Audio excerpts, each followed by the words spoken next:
नौबत खाने में इबादत। हमारा ये चैप्टर बहुत ही आसान है। रुको जरा, सबर करो। अगर इसमें 10 कैरेक्टर के नाम नहीं होते। साला ये दुख का खत्म नहीं होता बे। अब अच्छी बात यह है कि सारे नाम याद रखने के लिए मैंने एक ट्रिक बना दी है जिसे तुम्हें बस एक बार समझ लेना है। तो फिर चलो चैप्टर शुरू करते हैं। सबसे पहले तो हमारे इस चैप्टर का नाम नौबत खाने में इबादत का अर्थ है।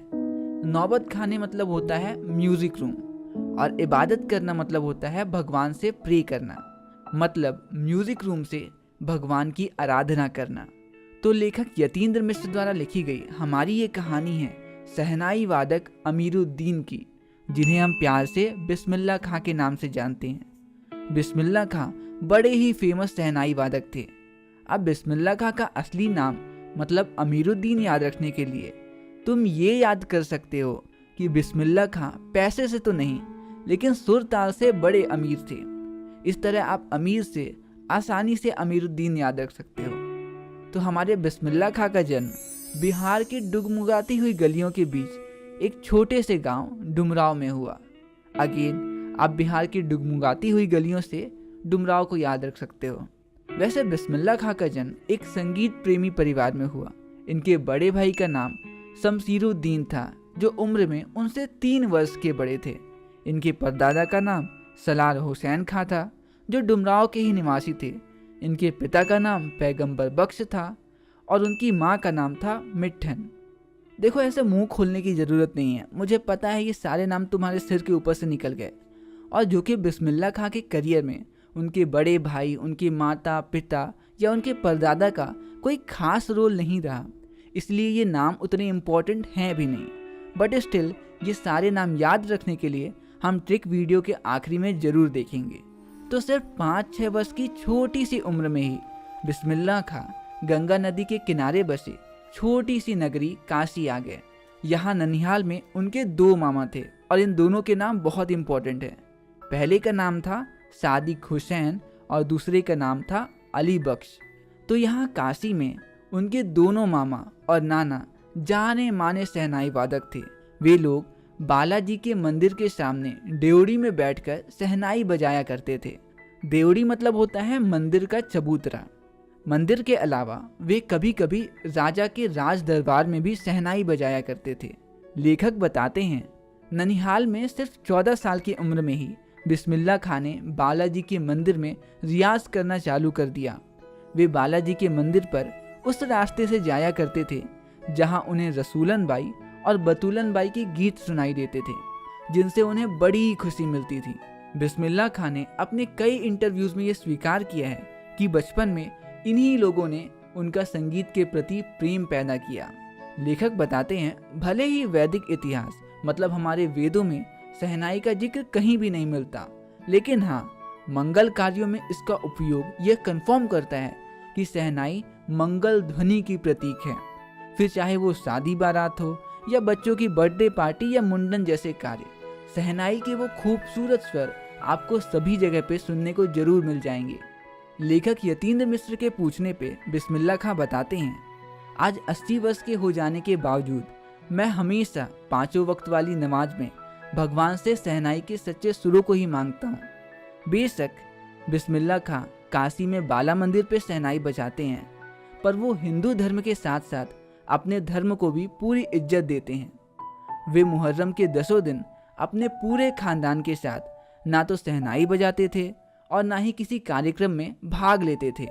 और आखिरकार वे मुहर्रम की 8वीं तारीख को अपनी रोती हुई आंखों के साथ शहनाई बजाते हुए दाल मंडी से फातमान तक का 8 किलोमीटर का सफ़र तय करते थे और अपनी शहनाई के उन स्वरों के साथ सभी की आंखों को भिंगा देते थे। जब लेखक बिस्मिल्लाह खां से उनसे बचपन की यादों के बारे में पूछते हैं तो बिस्मिल्लाह खां बताते हैं जब मैं कभी खाली होता हूँ तो उस समय पे मैं अपने पिता के काम या सुलोचना जैसी अपनी फेवरेट एक्ट्रेस को याद करता हूँ। बिस्मिल्लाह खां अपने बचपन की कुछ घटनाएं याद करते हुए कहते हैं कि मैं छुप छुप कर अपने नाना को शहनाई बजाते हुए सुनता था और बाद में उनकी उस शहनाई को खोजने लगता था जिससे इतना ज़्यादा मीठा स्वर निकलता हो।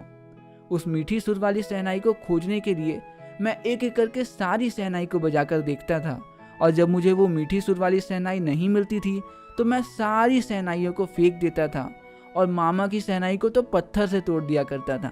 बिस्मिल्लाह खां बताते हैं, बचपन में मुझे फिल्मों का भी बड़ा शौक था।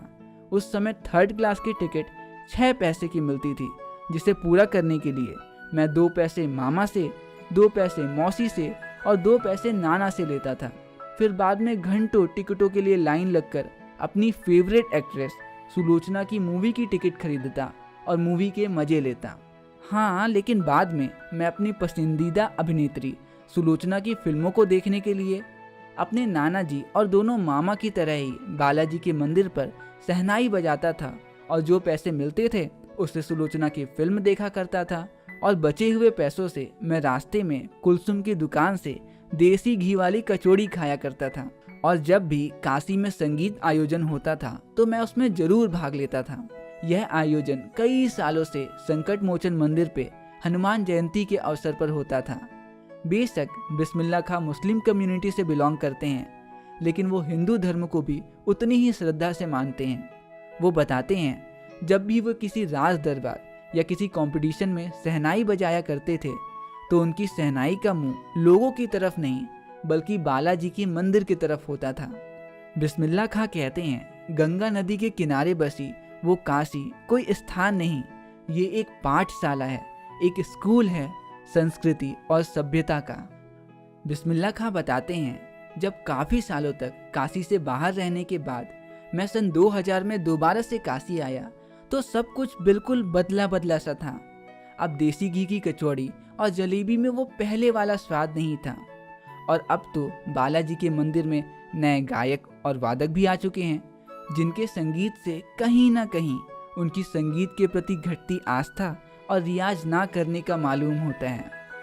बिस्मिल्लाह खां हिंदू और मुस्लिम दोनों ही कम्युनिटी के बीच एकता और भाईचारे के प्रतीक हैं। उन्होंने भारत रत्न, संगीत अकादमी पुरस्कार और इन जैसे न जाने कितने पुरस्कार अपने नाम किए, और 21 अगस्त सन 2006 में 90 साल की उम्र में वो हमारी इस दुनिया से विदा ले चले। तो बस यहीं पे ख़त्म होता है हमारी ये प्यारा सा चैप्टर। तो चलो अब उस ट्रिक को भी देख लेते हैं जिससे आप सभी कैरेक्टर्स के नाम याद रख सकते हो, और वो ट्रिक है, सलमान खान अमीर है मिट्ठन मियाँ और साला हम तो पैगंबर, यार शहीद अली बाबा अब तो पैसे दे दो। यहाँ सलमान खान से आप याद रख सकते हो बिस्मिल्लाह खां के बड़े भाई शमशीरुद्दीन को। अमीर से आप याद रख सकते हो बिस्मिल्लाह खां का दूसरा नाम अमीरुद्दीन।